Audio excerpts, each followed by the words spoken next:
Good morning. We're going to go ahead and get started. Today, we are here to talk about capital readiness for nonprofit facility projects. This presentation is supported by Polk Brothers Foundation. So I want to start off first by thanking Polk Brothers Foundation. IFF Real Estate Solutions team has worked with Polk Brothers Foundation for a long time, and this provides the webinar content here about thinking about facility readiness and capital readiness for projects. We previously had a webinar focused on real estate readiness. If you missed that one and you want to find it, IFF hosts that on our YouTube page, and we'll also be sharing the slides and the video recording of today's presentation on our YouTube page. If you are a Polk Brothers grantee, you also have access to some resources to work with our team. We'll talk a little bit more about that, and I'm very appreciative. With that, let's go ahead and get started. So my name is Kate Ansorga. I'm the Vice President of Real Estate Solutions at IFF, focused on the Chicago metro market.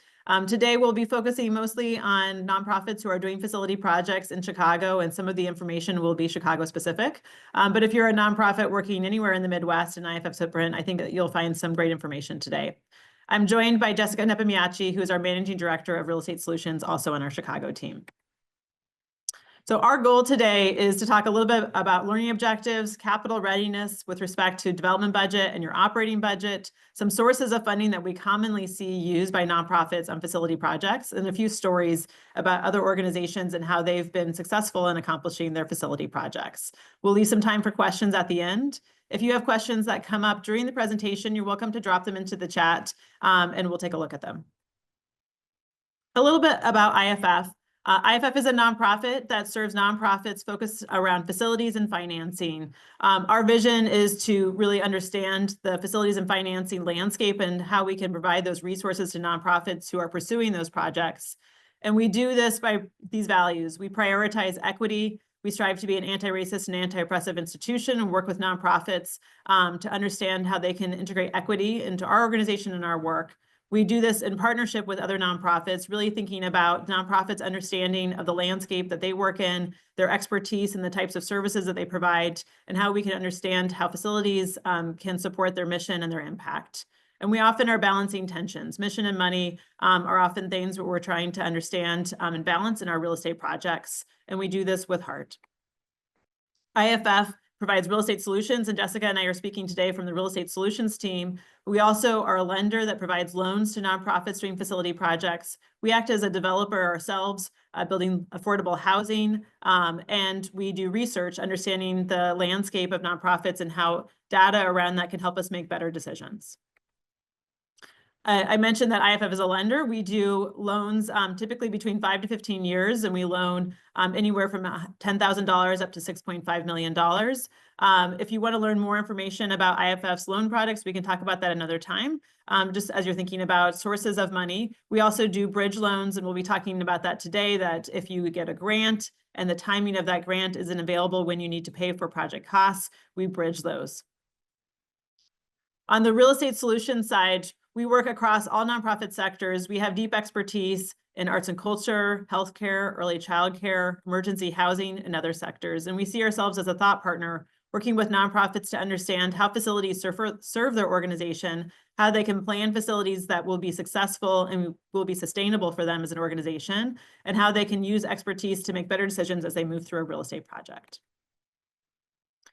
Our goals today are to understand capital readiness for you. We work with a lot of organizations that think primarily when they're talking with us about real estate readiness. Do they have land? Do they have the development team? Do they understand the facility condition and understand how to build the project? But we think that it's also important to think about capital readiness. Will you be able to find the sources to pay for your project? You can't build what you can't pay for. And so we really want to think about the sources of funding that an organization needs. When we're thinking about capital readiness, we're also thinking about sustainability, that many people who fund nonprofit facility projects want to make sure that these projects will be sustainable and will be present in serving these communities for a long time afterwards. And so that includes thinking about how you will fund revenue and expenses for the building after the building is open. We're going to talk specifically about capital sources for nonprofit and community development projects, and then share some stories with the goal of understanding challenges that we often encounter in these projects and also to find inspiration. So what is capital readiness? When I'm thinking about readiness, I'm really thinking about in the context of community development projects. When we talk about readiness, we often think in terms of 3 different areas: real estate readiness. So do you own the land? Do you have zoning? Do you have a development team? What stage of design are you at? Do you have a contractor? And so on. We also think about organizational capacity. What is your internal team? What is their capacity to do this project? And are they doing other responsibilities, and how does this fit into it? Your board capacity and the development team that you're putting together, that might include an architect or contractor or other vendors. With capital readiness, we're also thinking about your project narrative. What is the mission of your organization? How does a facility project support how you make impact? These are very important storytelling tools for you as you're pursuing capital sources, and that organizations are both looking for shovel-ready projects that are likely to be completed soon, but also are looking for impactful projects. And so your ability to connect the story and the impact of how you make, how you serve your community and how you make impact is important to your success in getting capital sources for your project. It's also part of understanding, like, what is your gap? Do you know what your project costs? Do you know what funds you've raised to date? And can you efficiently describe what that gap is to a funder so they can see how they could help and what their role might be in supporting a project? The timeline, understanding when this project will be complete, and your risks, that all funders understand that there is risk in these projects. And so thinking about what risks that a funder has and how you're mitigating those risks, so they can feel confident this project will happen. When we think about this, we're really thinking about the ecosystem. How does your project compare to other community development projects that a funder might be considering? And what are their other choices? And how can you think about making your project stronger, understanding what other projects might be in the ecosystem? I also want to think about this in terms of like scarcity resources. We often think about your project competing against others because there's limited resources, and to think sometimes about like what are potential new sources that might not be today presented in our presentation, but might be people that you have networks with. These could be individual donors, these could be family foundations, these could be operating funders, and the networks that those people have and how you might leverage those to find sources of funding that we don't mention today. So let's take a minute to think about a project budget. We're going to be talking a lot about capital sources, and a big piece of understanding capital resources for your project is understanding, what does your project cost? And, for me, a lot of that is thinking about the assumptions. What is this project, right? We start with that a budget is a feasibility tool. We have to identify what the project assumptions are of your project at the start. And it's also important to get alignment on your team. So this is internal alignment with your staff, with your board, and with externally with, what this project means for a community. A budget is an important decision-making tool. As you move through a project, you're going to have to make decisions. If a project cost increases, will you be able to find more capital sources? Or do you need to think about changing your scope to reduce it, because the capital sources that you have to date are all the ones that you're going to be able to find for this project? Understanding how to make a decision really means that you need to understand the assumption. So what does it mean to reduce your project budget? Does this mean that you're going to have to cut classrooms if you're a childcare center, or reduce the number of beds that you can provide if you're an emergency housing provider? Those types of budget decisions connect back to your assumptions so that you can understand the story of what your project is and how you make impact. This leads me into thinking about how it's a storytelling tool. If you're asking for more money, what does that mean? So I worked with an organization that had to decide whether to reduce the scope and eliminate childcare classrooms or to ask for more money from a funder. And for that organization, they felt like they would not be sustainable, that the loss of those child classrooms would mean that they would not be financially sustainable. And they made this an effective storytelling tool when they went to a funder and said that your additional $500,000 could allow this project to be sustainable for the long term, and that if we have to cut this project, we jeopardize the entire project. That was a really effective way for a funder to think about what their $500,000 contribution could do for a project. A budget is also a tracking tool. You can track what's been spent to date and what remains, and you think about what cash you have on hand and what sources of capital can pay for this. We'll talk a little bit today about the timing of money, money that you might be raising during the pre-development period, the construction period, versus kind of what we call the permanent sources, which is your long-term capital sources. And a budget helps you mitigate risk. We anticipate that will be unforeseen conditions in a project. We plan for these. We include something called a contingency, and we're doing this to make sure that there won't be a situation where you can't complete the project because you didn't plan for unforeseen conditions. So let's talk a little bit about project feasibility. A lot of people come to these thinking, I'm going to find money to pay for my project that I'm fundraising for today. And I really want to start foundationally with thinking about the feasibility of your project. All right. We always want to start with, as an organization, what's your mission? How do you deliver services? And what are your program goals? This is really before you think about what the building is that you need to build, and really thinking about that as an organization, you need these spaces because you have mission and you deliver services and you want to measure that impact. So as an organization, how do you measure that impact? What are the services that you're providing? And how do we think about what those spaces look like physically when we think about a facility? So this information will lead you to understand what spaces you need that serve your program. This could be office spaces, social services programs, and understand what the square footage of your space will be. This ultimately leads to us understanding what the construction costs, informed by your existing conditions. Do you have a building that's been identified? And then how can we think about how that building will serve your program and provide these program spaces, and also allow us to estimate other project costs. We also really recommend that you think about multiple facility options when you're starting a project. I always want people to have choices and not feel like they're stuck with a building and stuck in a situation. So this would be a time to think about what would a bigger scope look like versus a smaller scope. So if you have a project that costs more money, what does that mean in terms of how many people you serve a year? In terms of the types of programs and services that you're able to offer, in terms of partners that you might be able to work with who might be co-located with your space. This is also a time that you could think about phasing your work. So you might not be able to raise all of the money at the same time. And so phasing would allow you to raise money in multiple phases and align a construction scope of work to the timing of your money that you have in terms of a capital stack. There's also a time for you to think about several different locations. Different buildings have different benefits, pros and cons, and have different costs that impact your budget. What if you consider new construction versus renovation? What does this mean in terms of the quality of services and the quality of your space? We really recommend that organizations think about 2 to 3 facility scenarios. And as I said at the beginning, always consider your alternative choices. This shows that you are being thorough, and it can be helpful when you're talking to a funder to show that you've considered what the alternatives are and that you've made a good decision because you've looked at the other landscape of choices and feel like this is the best for your organization. We were talking about the facility scenario for the upfront building, but also think about your operating budget. Do you operate a facility today? Do you own that facility? Do you employ facility staff? How would a facility project change your operations? This will lead to you thinking about your revenue and expenses. So is there additional contract revenue that you could source if you were able to grow your space? So if you have more space, this means that that contract would grow because you might be able to serve an additional 1,000 people a year, for example. What does that mean? Alternatively, it may be that you've already maxed out the sources of your revenue and you'll need to think about new sources of revenue. So this could be additional fundraising that will lead you to think about, like, well, who else might be funding the types of work that you do? Also think about expenses. What additional staff will you have to hire? And if you're in a larger space, you should expect that you'll have more occupancy expenses associated with a larger building. Like we do at the development budget, where we think about the upfront costs of each of your different facility options, compare your operating budget. So this might mean that you have different occupancy costs. You might have different program revenue attached with a larger building versus a smaller building. And how does the information, when you compare your operating budget, help you think about decisions for you and your facility choices? Some questions for you to consider as you're looking at your operating budget is, I said before, thinking about whether you're relocating a space or you're keeping an existing space and expanding to a new location.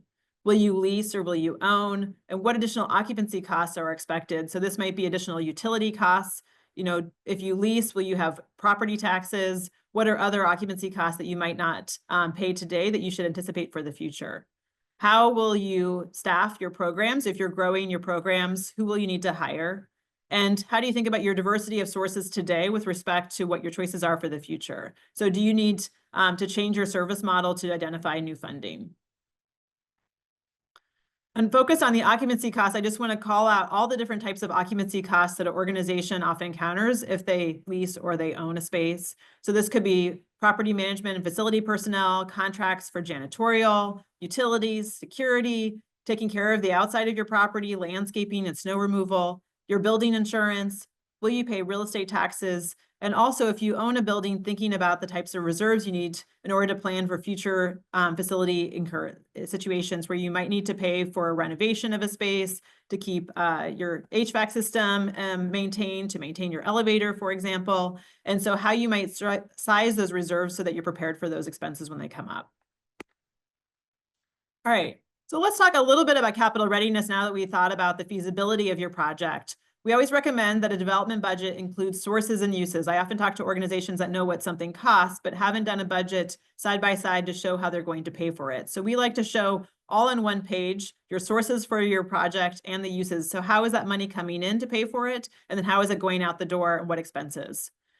At this time, thinking about, does your scope drive your budget or does your budget drive your scope? What do I mean by this? So what I am thinking about is, do you have a set amount of money that you think that you can raise for this project? This might be informed by a capital campaign that you've worked with a consultant to help estimate how much money you might be able to raise. It might be informed by a source of funding with like a state representative, for example, that's identified funding for your project. And you feel like you are constrained by that budget. And so you need to figure out how can the money that you've identified be most impactful at your location. Alternatively, some organizations really start with saying, I know that I want to serve an additional 100 people a year and that I'm going to find out what that would cost. So I'm going to start with thinking about the program spaces and how I might pay for them, and then I'll find out how much I need to raise.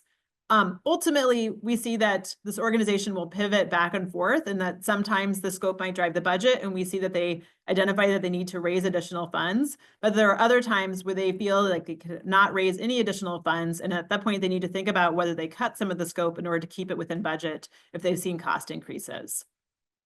How an organization might answer this is informed by what we think the project might cost, what funds are committed today, and what is the status? So have those been applied for? Are those pending? Are they committed or are they received? And really thinking about the diversity of different sources. So just like we might have different revenue sources in your operating budget, that might be government, philanthropy, and other earned revenue. On the sources of capital, we often see diversification with government funding, private capital, and maybe a loan.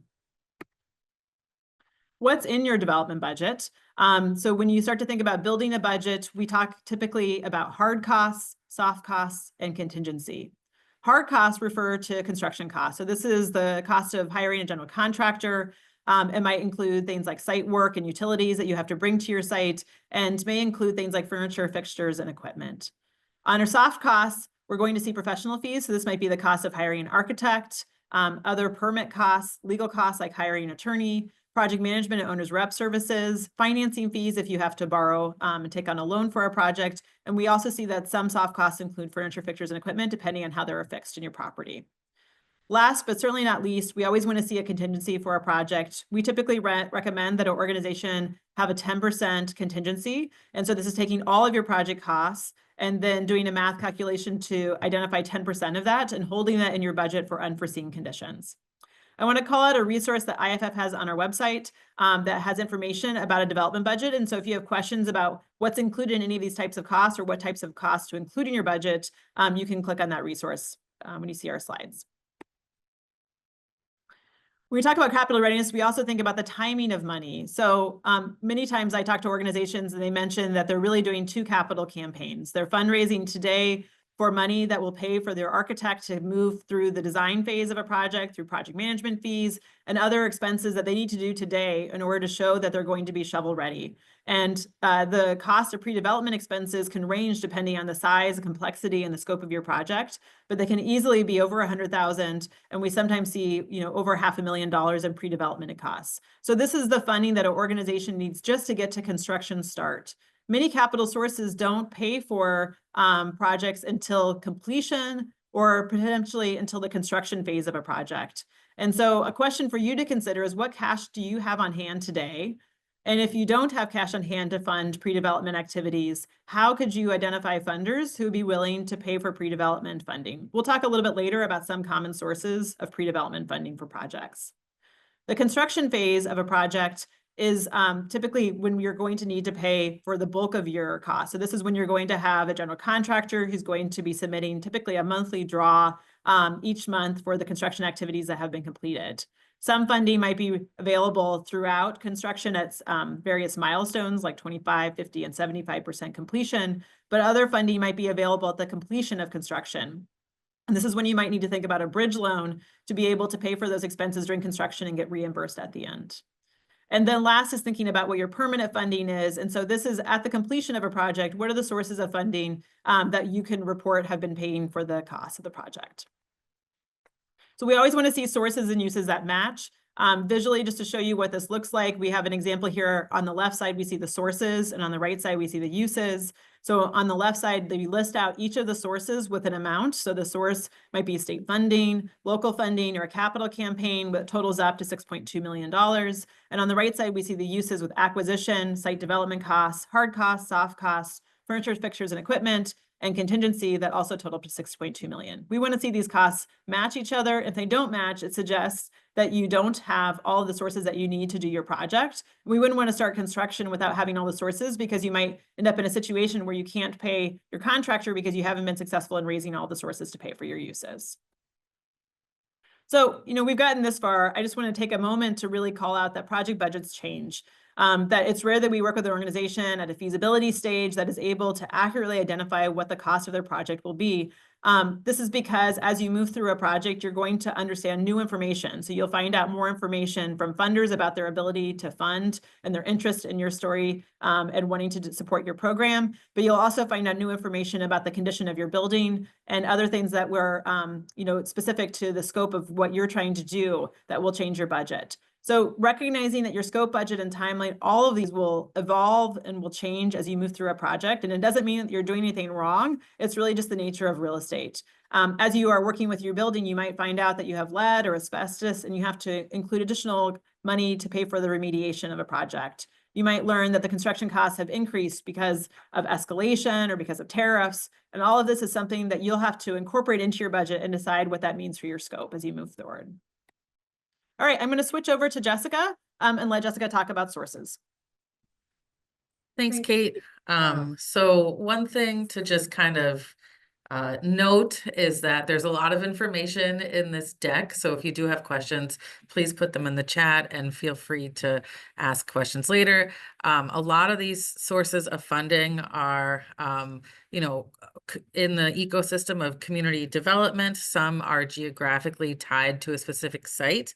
So these are by no means a representation of all the capital sources in the ecosystem for community development, but wanted to give a picture of what's out there right now. So we'll go over all of these different sources of funding. Next slide. The first thing wanted to start with is a new markets tax credit program. So this is a tax credit program that provides equity in exchange for a reduction in tax liability for investors. This is a site-specific funding source. Your site must be located in a qualified low-income census tract. You can use the map that's listed here on the slide to check your census tract, and project costs need to be about a minimum of 5 to 6 million of total development costs to make the fees that are required to access the new markets worth it, in terms of, is the juice worth the squeeze? But this is a source that is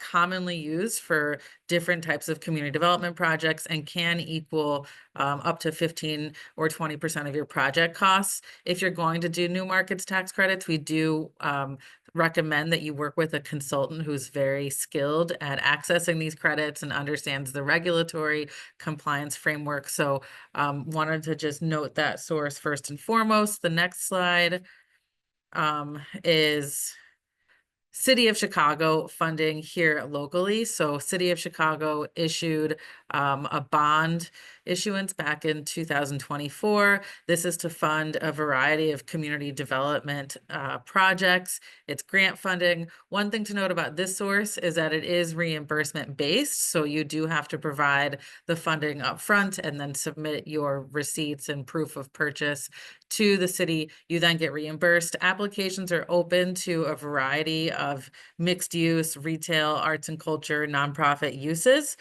There's different applications in terms of the funding level. So you can apply for up to 250,000, and then there's a medium grant up to 5 million. The large is 5 million plus. Applications are now open through August 15th, and you use the application that's called the universal application. That's actually the same as the TIF application we'll talk about, and the Neighborhood Opportunity Fund application. You can see the link on the bottom of the slide. Other sources of funding, like I just mentioned, is TIF, tax increment financing. This applies to the city of Chicago, but a lot of municipalities and other counties do have their own TIF funds, although they're not commonly, accessed as much as maybe in the city of Chicago. This is really an investment tool that promotes public and private investment, typically for rehab projects and site work, infrastructure acquisition. The city designates specific TIF districts bound by different geographic boundaries. So this again is a source of funding that is specific to your site and geography. The amount of funding available in a specific TIF district is based on what's in the TIF today, and eligible expenses require city review. To be eligible, you have to be in a TIF district. We also recommend you work closely with your alderman to understand what their priorities are for using TIF in their funds. Next slide. The TIF process is a little bit long, but it's also something that we recommend that you work with a consultant on if you're going to do the actual application. So you do need to confirm that TIF is in your site. You have to prepare a budget that's TIF eligible. So not every source that we're going to call out today covers every single use on your construction or your total development budget. So TIF, as I mentioned, is a source that can be used typically for acquisition, infrastructure, and rehab, but is not eligible in the city of Chicago for new construction. The city, meeting with your alderman and the Department of Planning to present your project and learn about the TIF process. And then you have to go through the city Community Development Commission and negotiate an RDA, which is a redevelopment agreement, and close on the financing. So TIF is a source of funding. Right now, the city is also, a lot of TIF districts are expiring, and that's why the city issued the bond allocation, which is what's tying to the community development grants. So these are sources of funding that are both in the city right now, but really checking if your project is in a specific TIF district is the key to understanding if TIF is available for your specific project. So this is just an example of what a TIF map looks like. When you go check on the website for City of Chicago TIF, it'll tell you what the current and past projects are. It'll tell you when the TIF expires. It'll tell you how much funding is in the TIF district. So this gives you an idea of things to go and talk to your alderman about in terms of how much money you might need for your project, how much is estimated to be left in the TIF balance for that neighborhood, and if your alderman would support TIF for your specific project. Other City of Chicago specific sources are the Small Business Improvement Fund. So this is also a grant that is up to 250,000 for multi-tenant property. It's reimbursement as well. So you will need to, again, have proof of that you've funded the work and then receive reimbursement. Unlike TIF, this does not go through the city council approval, but like TIF, this is also geographic and specific. So there's certain small business improvement districts. The applications open on an annual basis depending on the neighborhood and the district. So checking out the website in terms of when your specific site in a specific geography might be available for this kind of funding is really important before you consider this source of funding. Another source of funding in Chicago is the Neighborhood Opportunity Fund Small Grant. So it's a grant program that uses funds from the downtown development deals to support commercial corridors in the south and west sides. The focus here is really on retail and cultural uses, not as much in terms of nonprofit, but again, it really depends on your project. A lot of projects we see have mixed use that could qualify.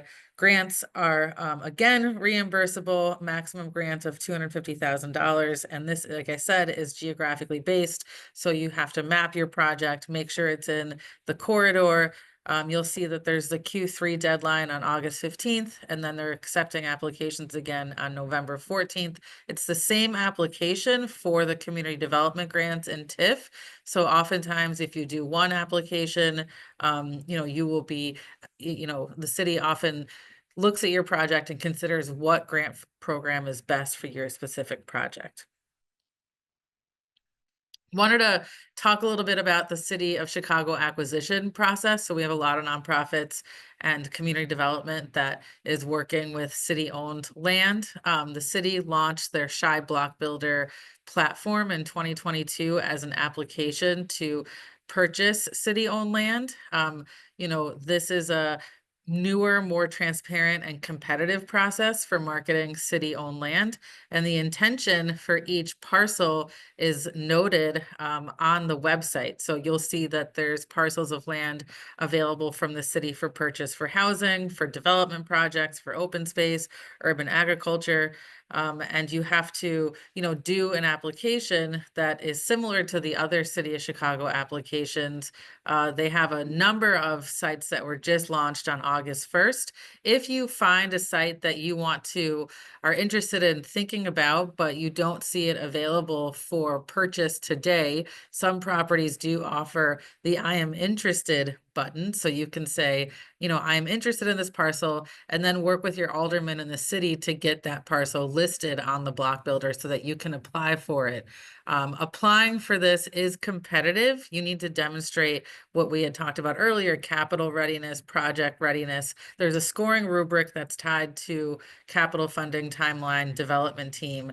And one of the challenges with working with city-owned land is that you technically do not have site control until you actually close on the transaction, which can be sometimes a challenging process to work with the city to get a right of entry that you will need to do further site due diligence. So, establishing a relationship with your local planner, understanding what the city's priorities are for specific lots is really important prior to considering an application to Shy Block Builder. Legislative earmarks, something that I think we often see in our projects, but are not necessarily well publicized, is that your state and federal legislators have funding that can fund a variety of community development projects.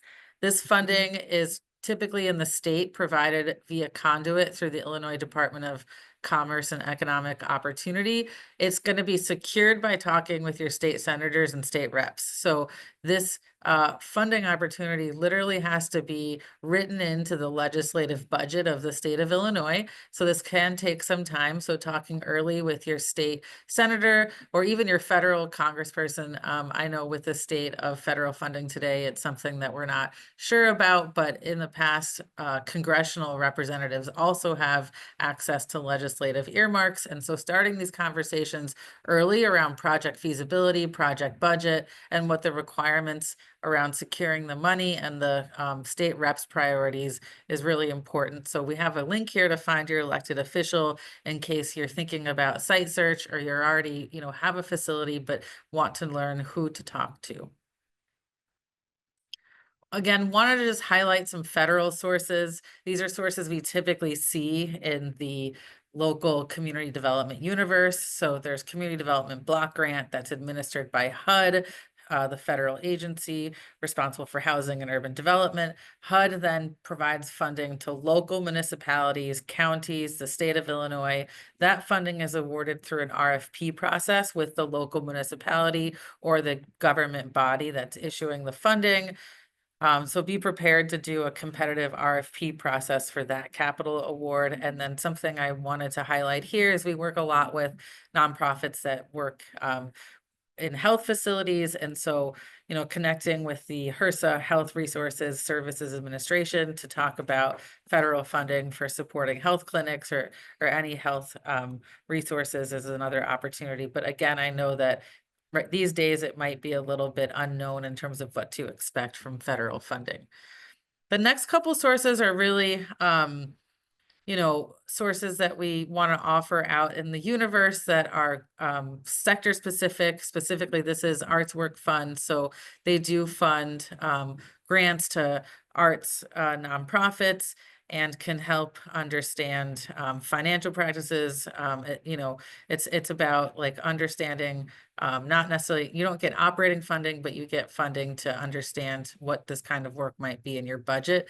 You'll see on the next slide that the application is not open right now.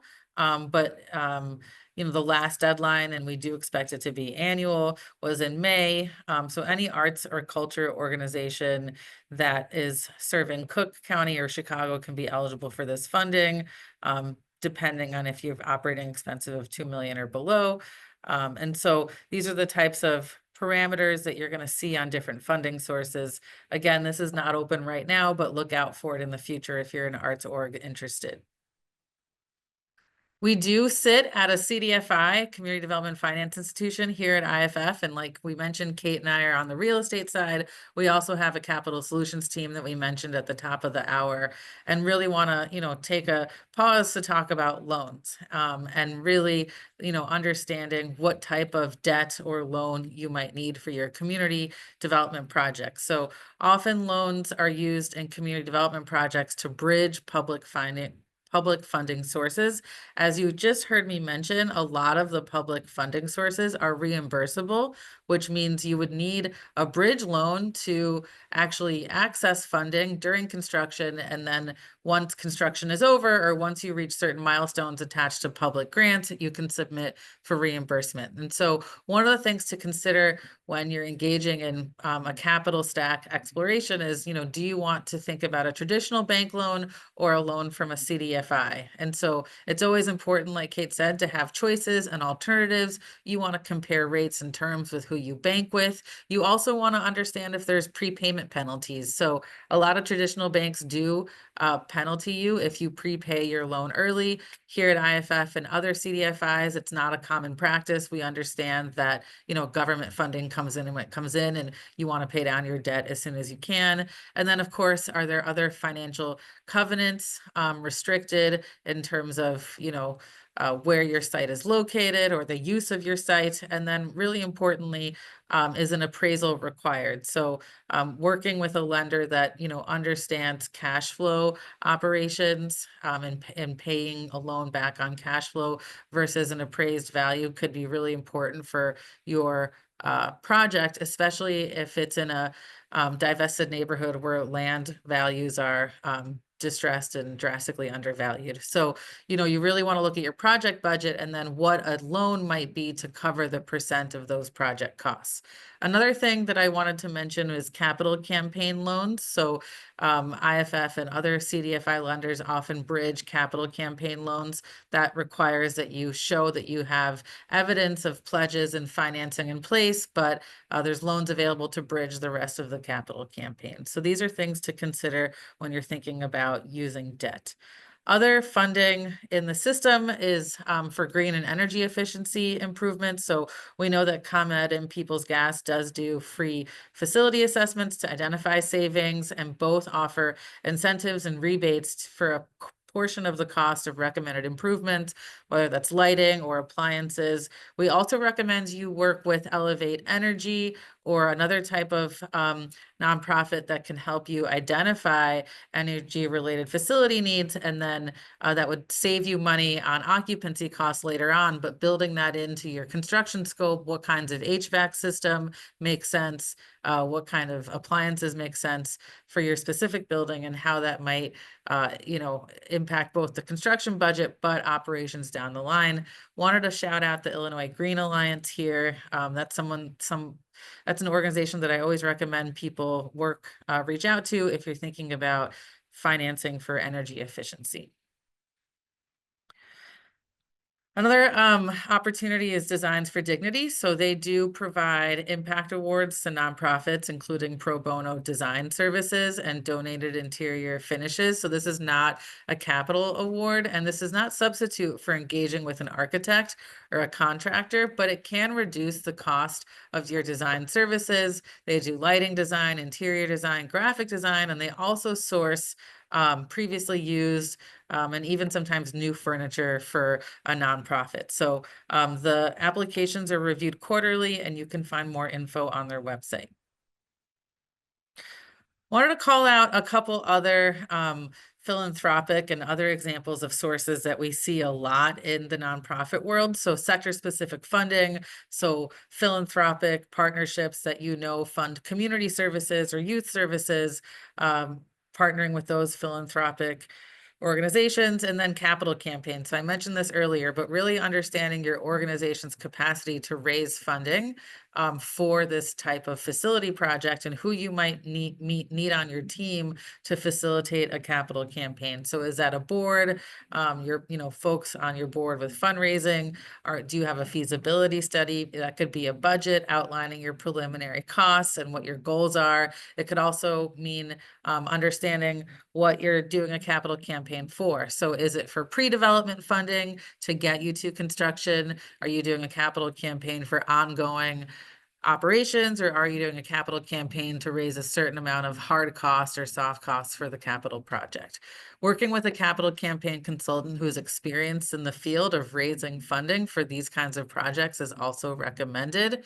On the right-hand side, just wanted to call out some very limited, but opportunities for pre-development funding in the system. So Chicago Community Trust is a great partner. They do pre-development grants to community development related work here in Chicago. Jewish Council on Urban Affairs, the Community Ventures Program, also does a pre-development revolving loan program, as well as Landmarks Illinois does another revolving loan program for buildings of historic importance. Interesting, I want to note historic importance. The building does not actually have to be historic, but you do have to prove a historic importance in the community. And, definitely Google these and find out more about them, or reach out to us if you have any questions on these sources. So I'm going to pass it back to Kate to close us out. Thank you, Jessica. I wanted to, just take a couple of minutes to thank everyone for listening today. One thing that we want to talk about is a few stories.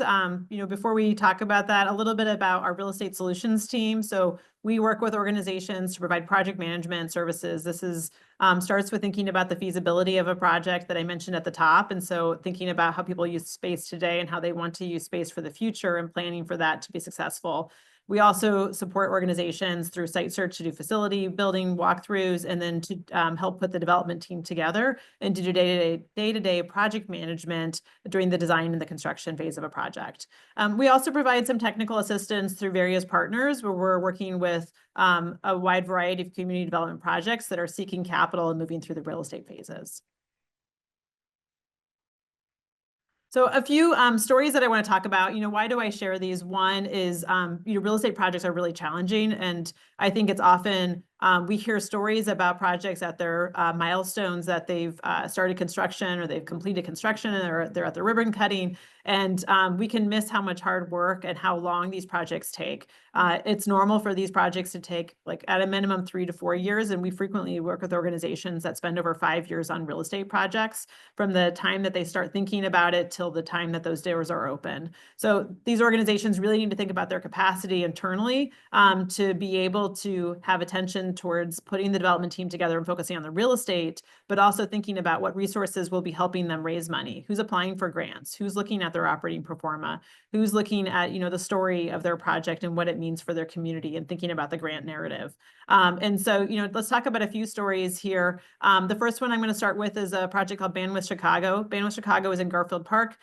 They started with a location in another nonprofit. They outgrew this space, and they wanted to identify another location. So they worked with an individual donor who helped fund the acquisition of a 25,000 square foot building. And then one of the challenges for this organization was funding the pre-development phase. So the project is a big kind of growth for this organization. And so having cash on hand to be able to pay for those pre-development expenses to the architect and to other site due diligence was a challenge. And so Bandwidth was successful working with Chicago Community Trust, with Landmarks Illinois, doing a capital campaign and sourcing funds through a group called Elevated Chicago, which prioritizes equitable transit-oriented development. So that pre-development phase actually moved, I would say, relatively quickly for this project in 2 years. They were successful in getting a $5 million grant from the city of Chicago through the Chicago Development Grant Program. And they also used an IFF loan to help bridge it and did a capital campaign.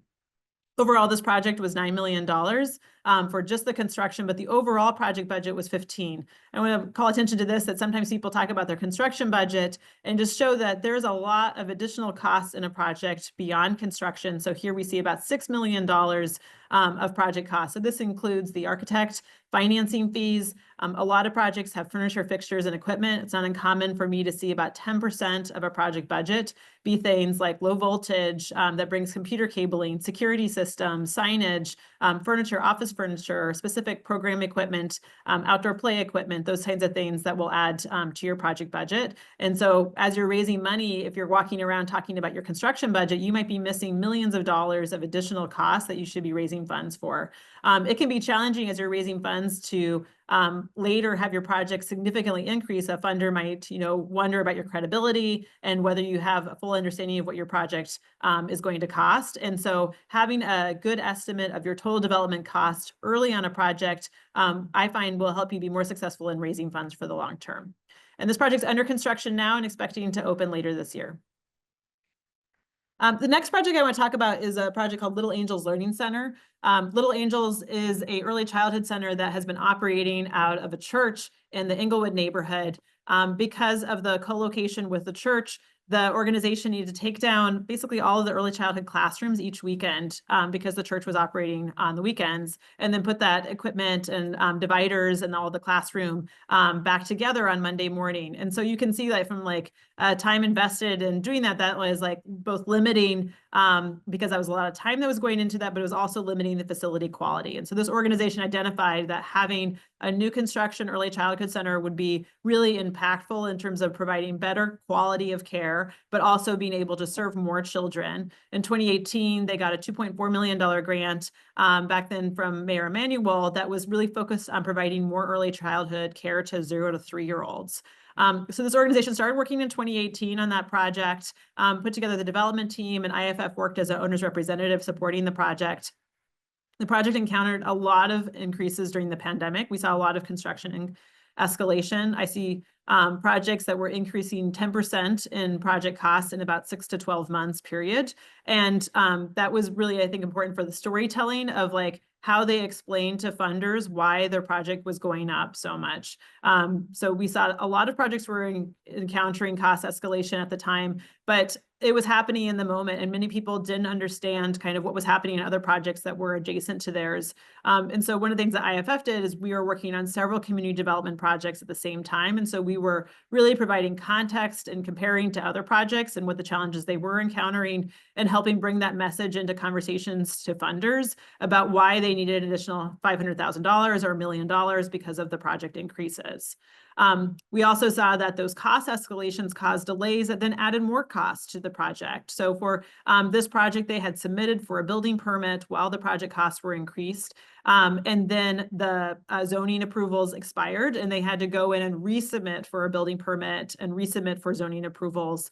And so they had to pay additional costs for architectural design changes. The building code changed during this period, and they had to bring an attorney to help them with the zoning process again. And so these are things that are all frustrating, but I just want to share them to normalize that these things happen on projects, and that there's things that organizations can do to try and prepare to avoid them, but also to be expecting them. Many times, nonprofits work with boards, and so I hear a lot of questions from an executive director about how they communicate to their board about the progress of a project, the risks of the project, and how the board can be part of the decision making. And so I would say that really thinking about board engagement is part of capital readiness, that a strong board who's engaged in supporting your capital campaign can be a really critical part to you being successful at raising funds. But you need to make sure that they understand what's going on so that they're not surprised, and that they're a partner with you as you're encountering those. So this project took about a year for construction. And so if we look from when it started in 2018 to when it completed in 2024, we see this is about a 6-year timeline for a project, which is not uncommon. The total budget for this project is around $7 million. And we see a long list of sources of funds from DCEO, OMI, which is a state of Illinois, for the Office of Minority Engagement. City of Chicago had a grant. We Rise Together, McCormick, and also worked with Chicago Community Loan Fund, which is another CDFI lender to do bridge and permanent loan for this project. One more project story I'll share is Latinos Progresando. Latinos Progresando works in the Marshall Square neighborhood of Chicago near Village. And they had identified back in 2015 that there was a closed public library and wanted to activate this to be a community center that they could operate their office programs out of, and then also find space for some community partners. So they worked to do some feasibility planning with this building to explore what the cost would be, and worked with IFF as an owner's rep on the project. One of the challenges that city-owned buildings, so Jessica talked earlier about city land acquisition. So in this case, the city didn't transfer this property until all of the funding was raised and a building permit was ready. This meant several times the organization had to obtain a right of entry, to do an investigation of the site, to help get additional information to inform the design. Ultimately, the city had a restricted use. So that said that if Latinos Progresando wanted to sell this property, they had to find another nonprofit to buy it. I think that this is a great idea in concept, that we want to see that if a city is going to have a property sold to a nonprofit for $1, that property continues to be an asset for the community. But I also want to point out that that affected the appraised value of the property. So they were working with a lender who was tying their loan to the appraised value. Because of the restricted use of the property, it reduced the value of the property. And so that affected the amount of money they were able to borrow to fill a gap in the project. And so again, another reason to think about city-owned land, everyone hears $1 property and they think that this is, this huge boon that they have for their project. But we also point out that there's often environmental challenges on these properties. There's a long timeline of moving through. There might be additional legal costs of working with attorney to secure this property, and that it can be hard to fundraise because you don't own the land until you're able to raise all the money. And so some funders might not feel you have site control on this. And so some funders won't award funding to a project unless they have confidence that you're going to be able to own that land. Like I mentioned on the Little Angels Learning Center, we also saw a lot of cost escalations during the pandemic. While we're not seeing as many cost escalations at this moment in time, we just want to forecast that because these projects take sometimes 3 to 6 years to happen, that organizations really have to think about, like, how do you do fundraising when you might not start construction for another 3 years?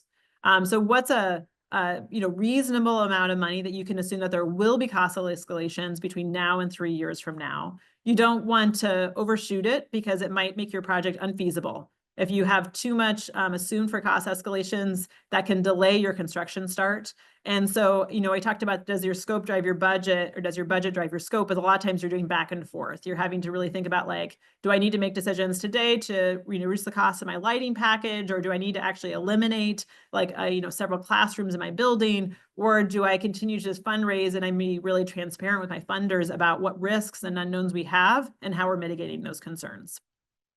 This project was $4 million, also included City of Chicago grants, We Rise Together grants, a loan, and a capital campaign. I also want to note that this organization had 2 nonprofit tenants, and so that the nonprofit tenants were supporting both with some build out of their space as well as rent that they were paying. All right, so I want to open it up. We have a few minutes left for questions. If you've been sharing questions in the chat, we can check there. I have seen that several people have asked to get a copy of the presentation. So if you're registered for this webinar, you'll receive a link to the recording, and also share the slides if you want to review those. I want to mention that Jessica and I are available to talk to people. If you're going through a real estate project and you want to reach out and talk to someone in our real estate solutions team, we're happy to connect via email or phone. Francine, I see you have a question.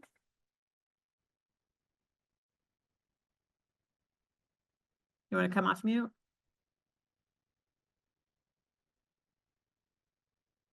Maybe not. Okay. Sorry, that was an accident. Okay, no worries. Thanks for letting me know. Any other questions that people want to ask?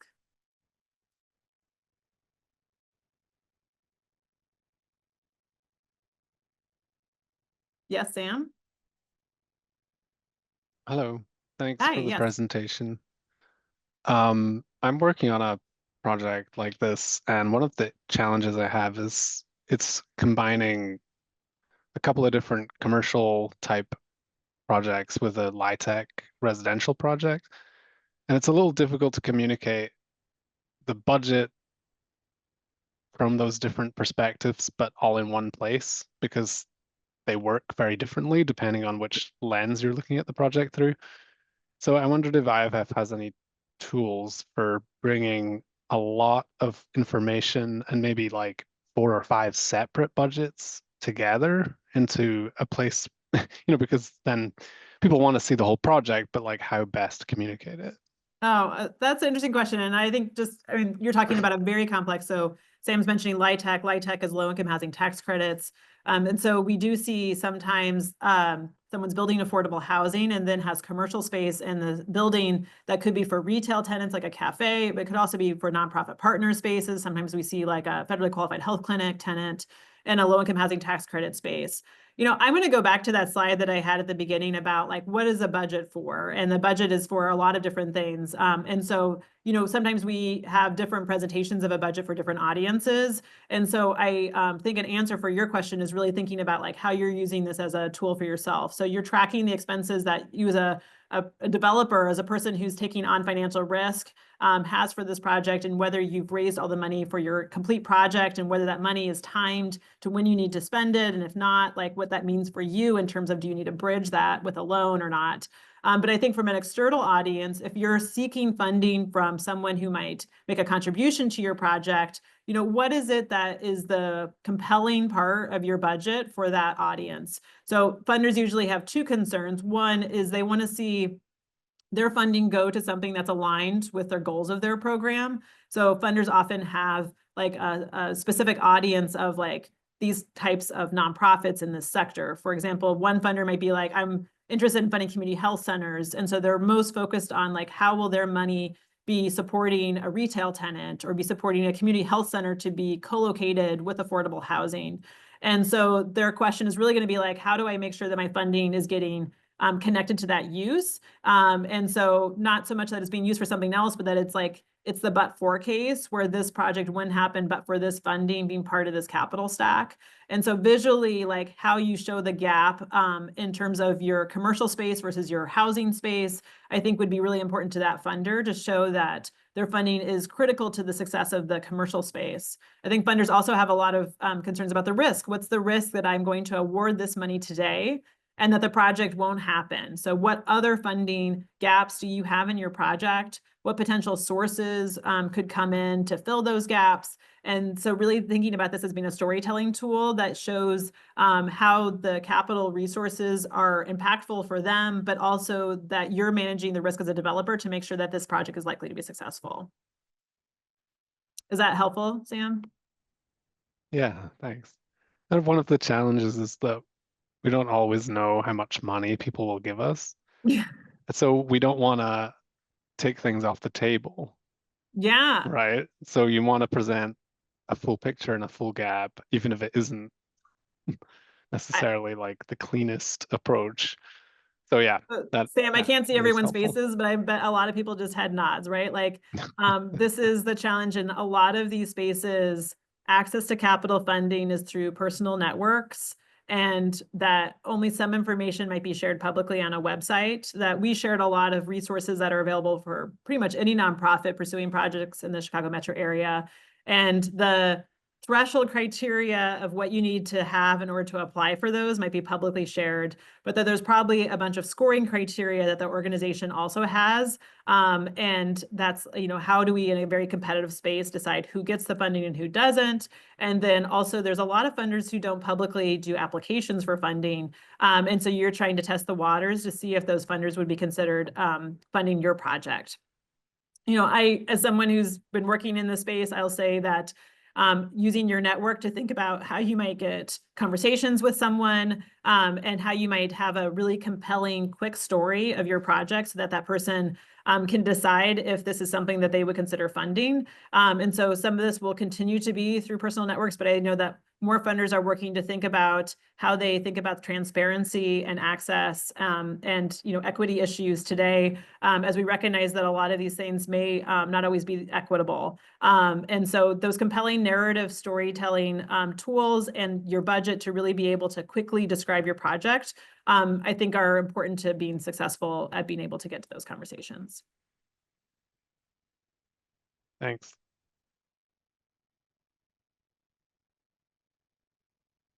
All right, any other questions in the chat? All right, we're going to close out today. Thank you so much for joining us.